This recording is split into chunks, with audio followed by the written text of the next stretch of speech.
Welcome back to the GTN Show.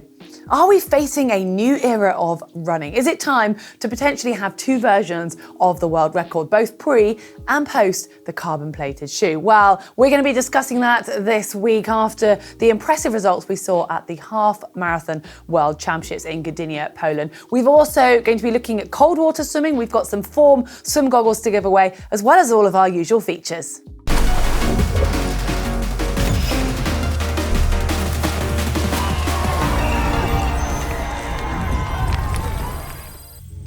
It's been another weekend of fast world record breaking running at the Half Marathon World Championships in Gdynia, Poland. Now, the women's race was won by Paris Jepchirchir in a new women's only world record pace of 65 minutes, 16 seconds. And she was wearing the Adidas Adizero Adios Pro. The men's race was won by Jacob Kiplimo in an impressive 58:49, and he was wearing the Nike Alpha Fly Next Percent.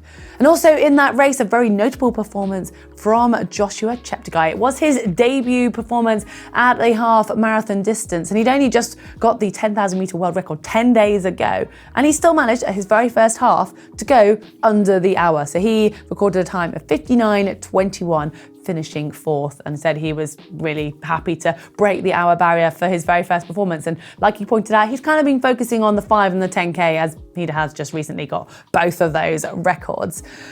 But it's more the overall results, and not just those at the top that we're looking at, that have really caught our eye. So amongst the finishers, there were a total of 20 different national records across both the men's and the women's field. We saw 10 men going under the hour marker, which has never been seen before at this championships. We saw 6 women under the 66-minute barrier as well, which is a record in both instances. Admittedly, the conditions were near to perfect, apparently. It was just a 6-mile-an-hour winds, which you wouldn't probably even feel. And the temperature was around 48 degrees Fahrenheit or 9 degrees centigrade, which sounds a bit chilly, but it does seem to produce optimum running times. And this allowed for a whopping 58% of the men's field to get personal bests at this race. 64% of the women's field came away with personal bests. So pretty, great result for all of those athletes running. And admittedly, there's been less racing than normal, so I'm sure all these athletes will really have made it their A race. But still, I think we should address the elephant in the room, the carbon-plated shoe. Yes, I know we've talked about it in the past, but it just seems that records are getting smashed everywhere, at every level. And is it fair? Is it fair on those previous athletes? We've seen, such amazing advancements in the sport of running and such incredible performances over the last few decades. Are those now going to be forgotten just because of this piece of technology? And of course, don't get me wrong, we need to be advancing, we need to be progressing. And we've always seen progression in the sport, whether that's from nutrition, the sports science side of things, the surface that the athletes are running on, and the shoe design, the clothing, finding out the right temperature, and recently obviously having the pacemakers or the pace on the track to help with those world records. But have we ever seen such a dramatic jump in these records, both national records, world records, whatever we're looking at? I can't think of any. You guys, if you can think of any major breakthrough that we saw in athletics, in the performances, do let me know, because I might be missing something. But it's got me thinking, is there actually a time where we need to have two different world records? Would it be better if we had the normal world record where athletes weren't wearing carbon-plated shoes, and now we just have a new set of world records and it has a star next to it or something, and these are the carbon-plated world records? Because those performances in the past have been incredible, and are they going to get forgotten? It's a little bit like the swimming. So we obviously had the skin suits that came in swimming. You could have a suit that went down to your arms and down to your ankles, and they were proven to basically make you faster in the water, pretty much the same as the shoes are doing. The difference being they got banned in 2009, and yes, those records stood. But I think if anyone swims and you'll look back and say, oh, well, that was a record in the skins, that's a new record. And we're still only catching up on some of those now. But World Athletics have obviously approved this shoe and said that we're moving forward. So we're not likely to see a ban and retrospectively looking at these records. This is now the future. But it's just me here. I'm debating this with myself, and I want to know what you guys think. So please, just share your thoughts and your comments in the comments section below, whether you think we should have two separate world records. On to Tri News now, and I want to start off with some news from Zwift. It's that time of year again. The Zwift Triathlon Academy is back, and it is open for registration right now. You've got until next Thursday, a week on Thursday, that is October the 29th, before the program actually starts. You can carry on registering after that, but the sessions, the training program, will start from next Thursday. And with that, you've got 10 workouts, 5 bike, 5 run, as well as 2 races. And this year, the training programs are actually designed by Dan Plews, triathlon coach and exercise physiologist. So I'm quite excited to see what he's got in store for us. And it's very much about developing us as an athlete. And I'm saying us, that's because I have already signed up and I'm going to be doing it, hopefully along with you guys as well as Mark and Fraser. So just head over to Zwift and make sure you get your name down so you're ready to go. But we're going to have plenty more coming up on that next week and in a standalone video looking at the Zwift Triathlon Academy. So keep your eyes peeled for that one. Now, we've also had some more news from the PTO with their wildcard announcement. I don't know if you've been keeping an eye on that, but we had recently had Flora Duffy, Jess Learmonth, Tim Don, Gustav Eden announced. Well, just before we recorded the show, we've now seen that Lisa Norden, the Olympic silver medalist from London and a very strong cyclist, she has just been announced along with Johnny Brownlee and Henry Schumann, as well as Angela Nath, are just the last 4, but there's still some more places available. So keep your eyes open. We'll be bringing you an update on that next week. But that's the athletes to be racing the Challenge Daytona, which is in December. So just a few weeks away and exciting. It's going to be a huge race, exciting to have at this time of the year. In other news, at a slightly slower end of the scale, we have a new mile record. And guess what? There are no carbon shoes in sight. This is an impressive performance.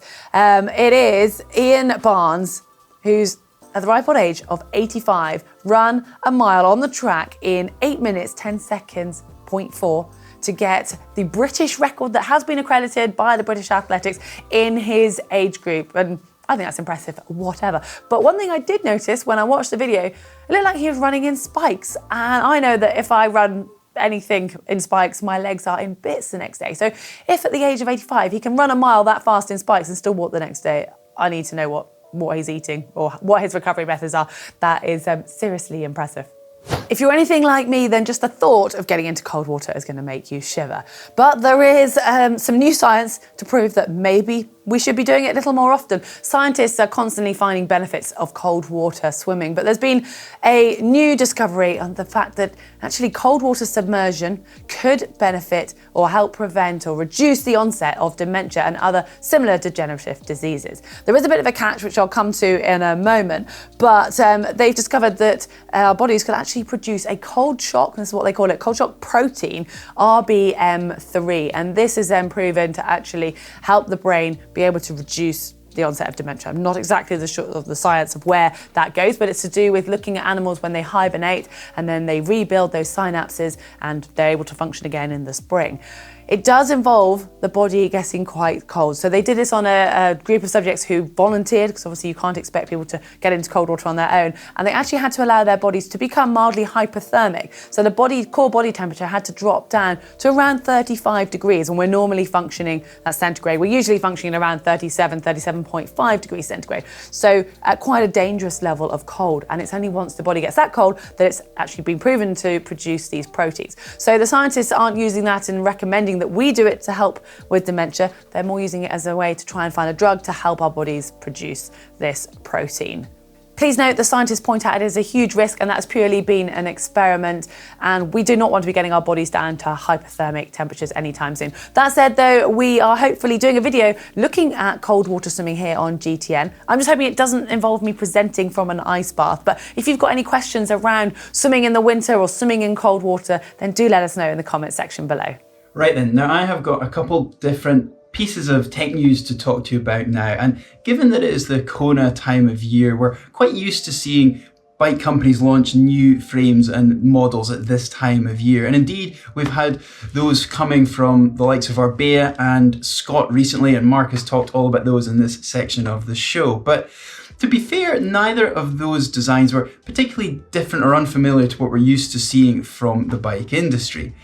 Well, new Dutch brand Q Cycles, which is a blending together of F1 engineering design and triathlon business experience. They have just launched their brand new TF1 triathlon bike, and well, it is anything but familiar in its design, and it certainly caught my attention with that radical shape. But perhaps the most important aspect of the KUIU innovation process is their business model, which ensures that every single bike's geometry is built exactly to the specifications of the rider's measurements. And those are going to be taken by authorized fitters that will be in various different locations. So that will mean that the bike is entirely bespoke to you. And those fitters are also able to micro adjust the position of your cockpit as well to get that just right.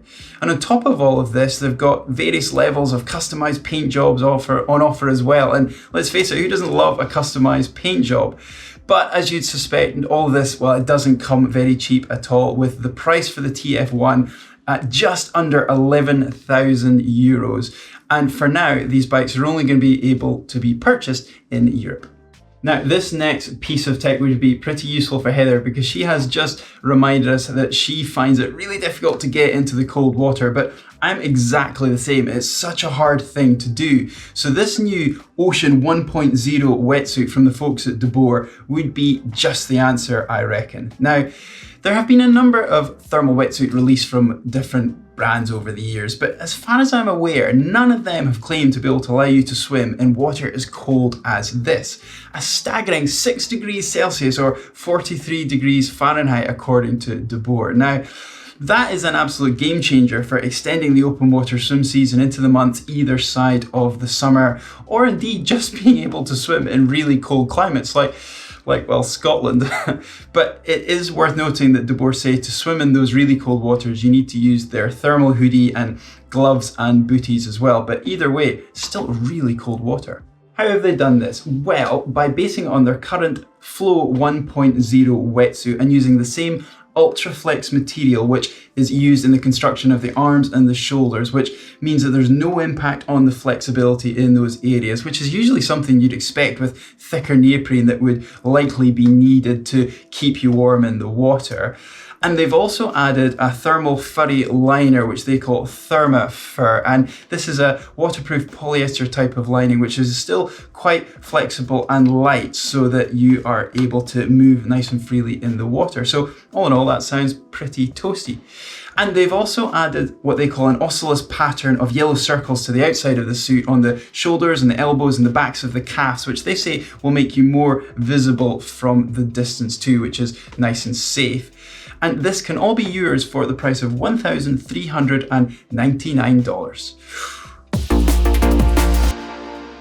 So now moving on to race news, and this week we've just got one major triathlon to report about, and that was the latest PTO supported event in the south of France as part of the Tri Games event in Mandelieu. Now this was a hilly affair with nearly 2,000 meters of climbing on the bike, making for a demanding half Ironman distance race for the athletes. But the PTO were providing not only 15,000 euros in prize money as an incentive, but also 2 slots to the coveted Daytona Championship in December to the first male and female not already qualified. Now in the men's race, it was pre-race favourite Rudy von Berg took the victory from Justus Nieschlik in second, Boris Stein finishing in third. Over on the women's race, well, it was Ironman world champion Annie Haug from Germany who was the pre-race favourite, and she lived up to that billing, with Emma Billum coming second and then Justine Mathieu from France in third. It's the best time of the show. It is giveaway time, and we have 3 pairs of the new Form swim goggles. Now, you've probably seen us talking about them on the show. We used them in our Ironman challenge where we were trying to beat Jan Frodeno's Kona time. And basically, they're a brilliant swimming aid. So you can see your stroke rate, you can see your pace, you can even connect up your heart rate and see what your heart rate is, all while swimming through your goggle lens without having to stop and look at a watch or anything like that. And now they have the added function of being able to work in open water, which I am delighted about because I haven't swam in a pool for months. Well, they are a brilliant advancement of swimming technology, and it's a great time of year to have a go with something like this. Whilst there's maybe less racing on, you can really hone your swimming skills, whether open water or in the pool. If you want to get involved and get your hand on a pair of these goggles, all you need to do is head to the description below and follow the link there and follow the instructions. Good luck.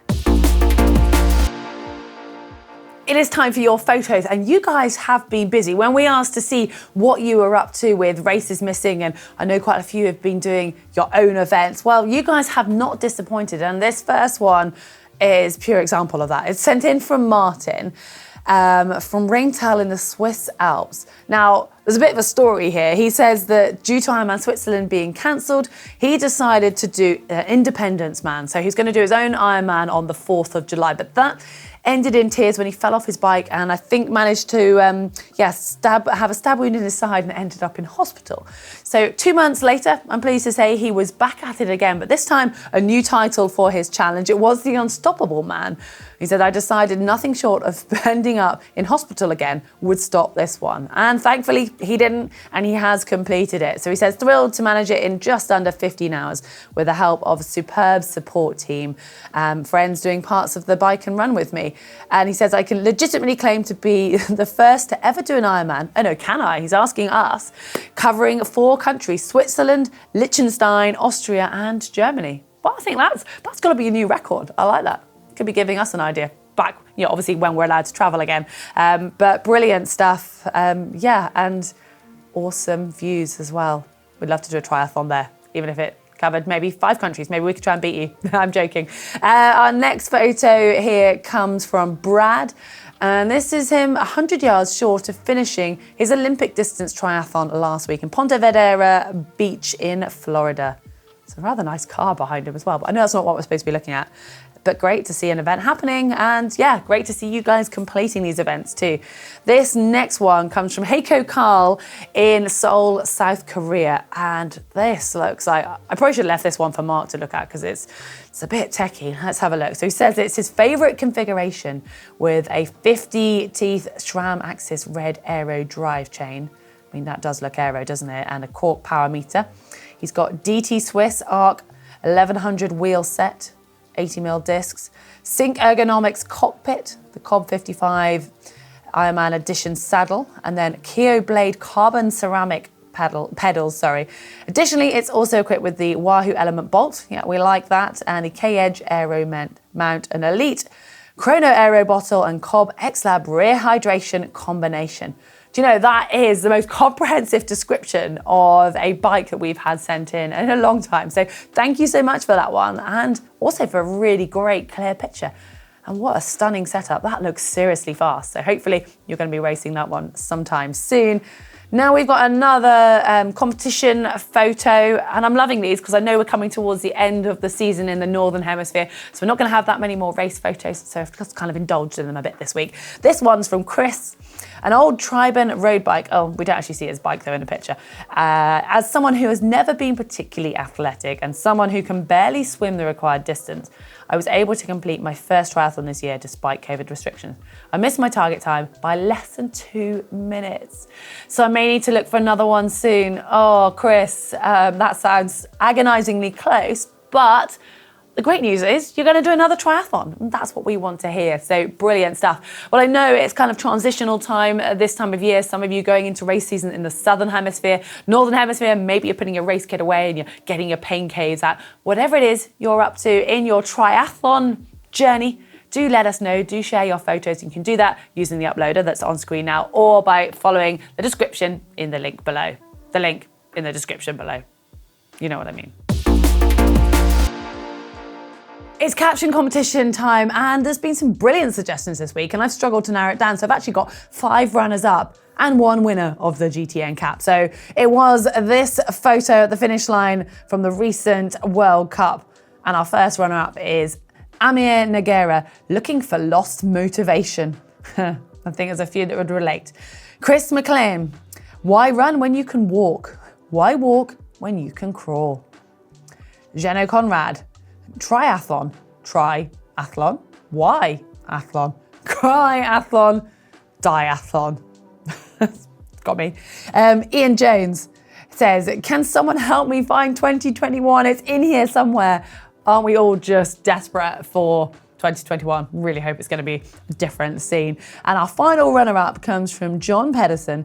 When a cyclist does a triathlon and is looking for his socks in transition, I debated leaving this one in or not because I'm guessing that, John, you might be a cyclist, but I'm glad to see that you're watching GTN and you're getting involved in triathlon. So yeah, we'll appreciate your comment there, your suggestion. Thank you. But you didn't win. The winner this week of the GTN cap is Mark Janes, winning under the radar.